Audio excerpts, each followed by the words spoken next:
Have you ever started something with great excitement, but then gave up halfway through? A young carpenter named Marcus had this same problem. He could not finish anything he started. His life was filled with half-done projects and broken dreams. But then, one meeting with an old master changed everything. Before we begin, what time are you listening? Where are you from? Drop a comment below and tell me. And please like and subscribe for more videos like this.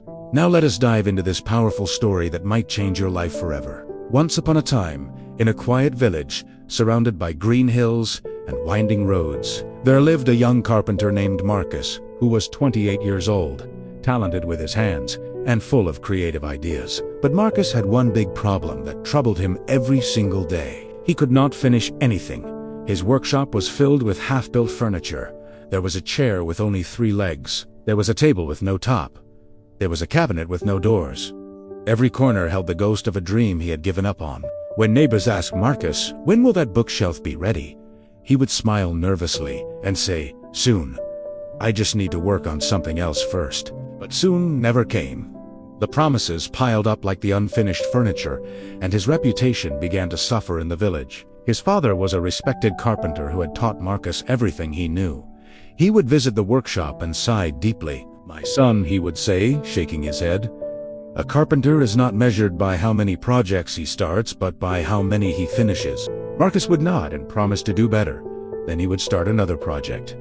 He told himself, "This time will be different. This chair will be the one I complete." His heart would fill with hope and determination. But the pattern always repeated itself.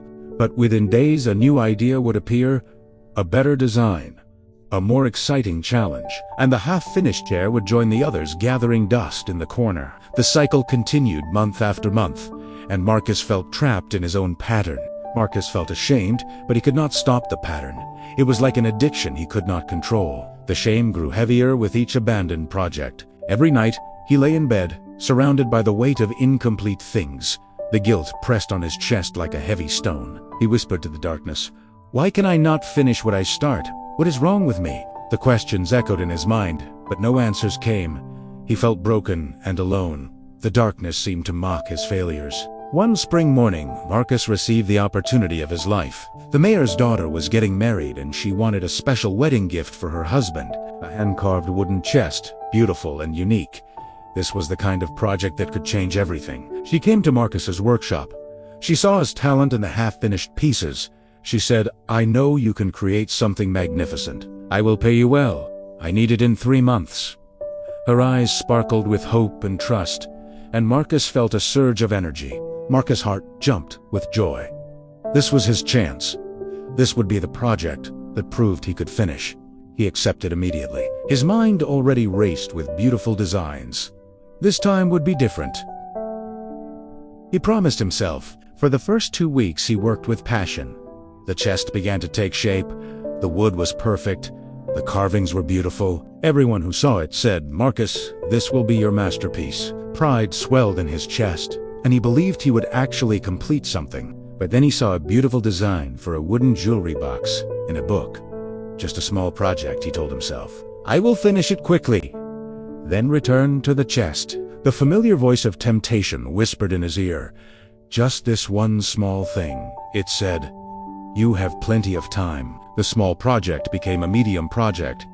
Then another idea came, then another. His focus scattered in a dozen different directions. The wedding chest sat abandoned in the corner. Days turned into weeks, and 3 months passed like water through his fingers. The wedding day arrived. The chest sat in the corner of his workshop, still unfinished. No lid, no lock. Half of the carvings incomplete. It stood there like a monument to his failure. Marcus stood at his workshop door, listening to the wedding bells ring in the distance. The mayor's daughter had hired another carpenter. Marcus had lost the job, lost the money, lost his reputation. But worse than all of that, he had lost respect for himself. The pain of this failure cut deeper than any before. It was not just about money or reputation.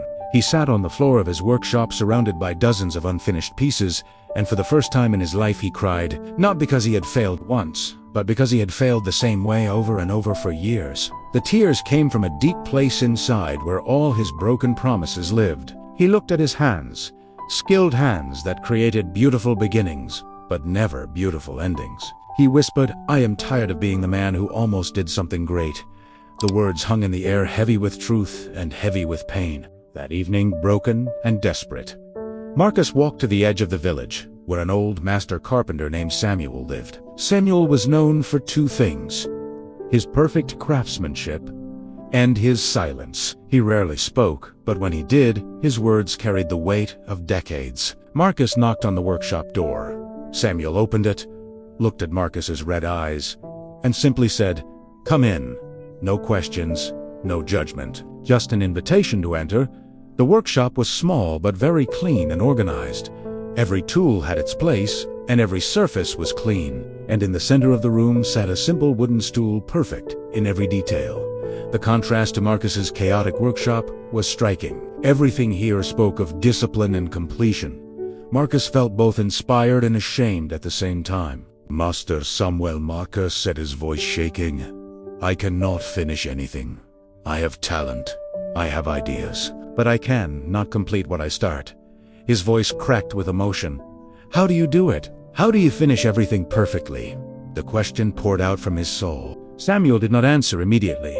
Instead, he picked up a small block of wood and a carving knife. He sat down and began to carve slowly and carefully. After several minutes of silence, he spoke. The silence itself was a lesson in patience before wisdom. "Marcus, do you see this wood?" Marcus nodded, his eyes fixed on the old master's hands. "Inside this wood is a spoon, but right now the spoon is trapped invisible." Samuel's voice was calm and steady. "My job is to remove everything that is not the spoon."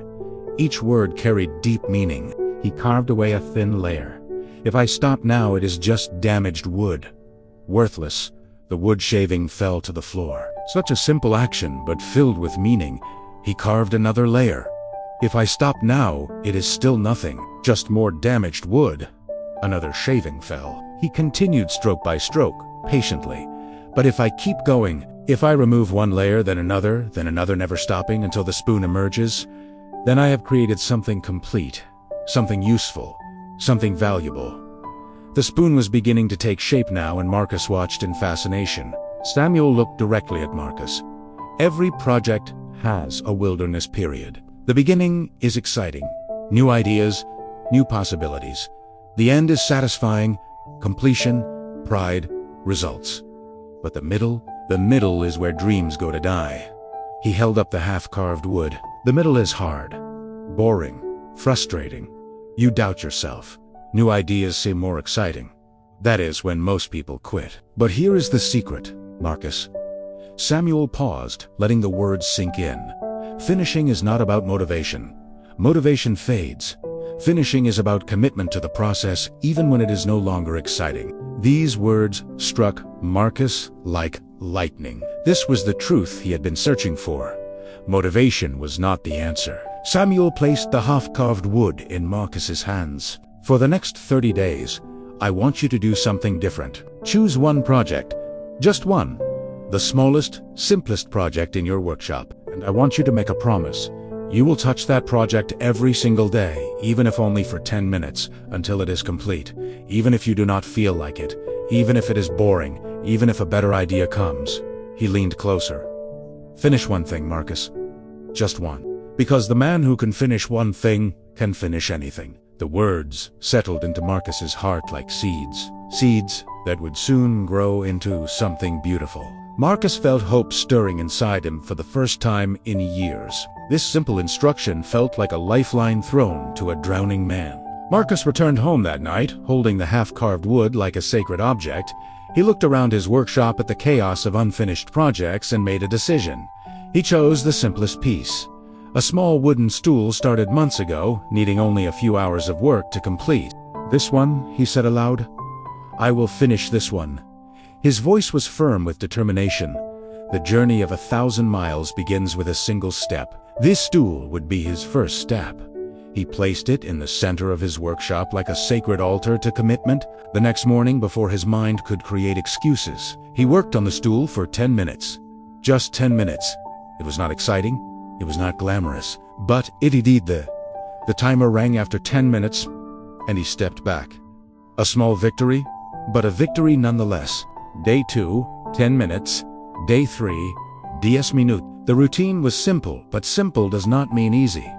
Each day required a choice to keep the promise, a choice to show up even when motivation was absent, a choice to honor his word to himself. On day 5, a new idea came, a brilliant design for a mirror frame. His hands itched to start it.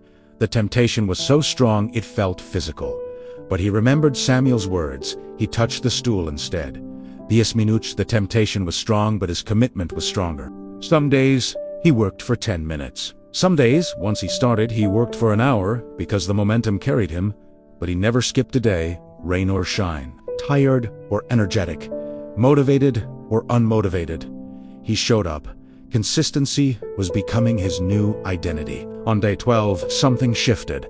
The stool was nearly finished. He could see the end. And for the first time in years, he felt something he had forgotten. Pride. Not pride in starting. Pride in continuing. Pride in keeping his word to himself. This feeling was different from the initial excitement of starting. On day 18, he sanded the final surface. On day 21, he applied the last coat of finish. On day 23, the stool was complete. Marcus placed it in the center of his workshop and sat on it. It held his weight perfectly. It was simple, but it was finished. Whole. Complete. He ran his hands over the smooth surface. Every inch of it told a story of commitment. He felt something break inside him. Not in a painful way, but like a dam releasing pressure. Tears came, but this time they were different. Tears of joy, tears of victory, tears of transformation.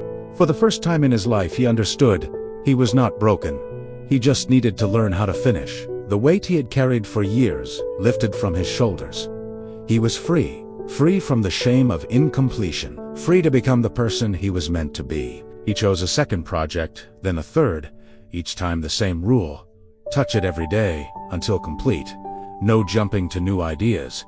No giving up halfway. The process was working. With each completed project, his confidence grew. The man who could not finish anything was becoming the man who could finish everything. Weeks became months. Marcus' workshop changed completely. The half-finished graveyard disappeared, replaced by completed furniture, each piece a proof of commitment. Neighbors began to notice. "Marcus, what happened to you?" they asked, with wonder in their voices. His reputation was being rebuilt, one finished project at a time. 6 months later, the mayor's daughter returned. She had heard about Marcus' change. "Can you still make me that wedding chest?" she asked. For our anniversary, her eyes held hope but also uncertainty. Would Marcus be different this time? Could he really finish what he started? Marcus smiled, "Yes, and this time I will finish it." His voice was steady and confident. He knew he could do it. He had proven it to himself dozens of times already. And he did. The chest was magnificent, better than anything he had ever created. Because it was not just built with skill, but with commitment. My friend, Marcus' story is not just about carpentry. It is about you. It is about me. It is about every person who has started something with passion but left it incomplete. We all have unfinished dreams collecting dust somewhere. Projects we began with excitement but abandoned in the messy middle. Here is the truth. Finishing is a skill, not a talent. And like any skill, it can be learned. You do not need to be born with it. You just need to practice it one project at a time. Every completed project strengthens your finishing muscle, making the next one easier. Remember 3 things. First, the middle is always hard. That is not a sign you should quit. That is a sign you are exactly where every successful person has been.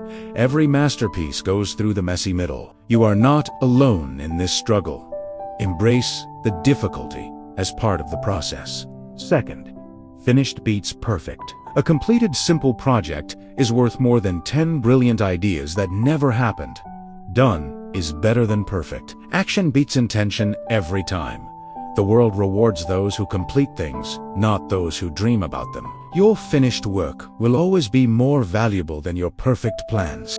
Third, touch it daily, even 10 minutes, because consistency defeats motivation every single time. Motivation comes and goes like the tide, but consistency is the rock that stands firm. Small daily actions create massive results over time. The compound effect of daily work is more powerful than any burst of motivation. So here is my challenge to you.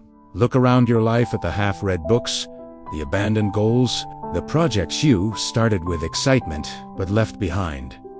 Choose one.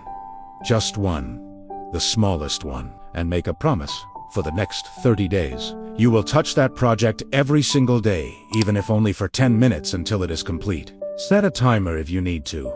Mark it on your calendar. Tell someone about your commitment. Make it real. Make it public. Make it unavoidable.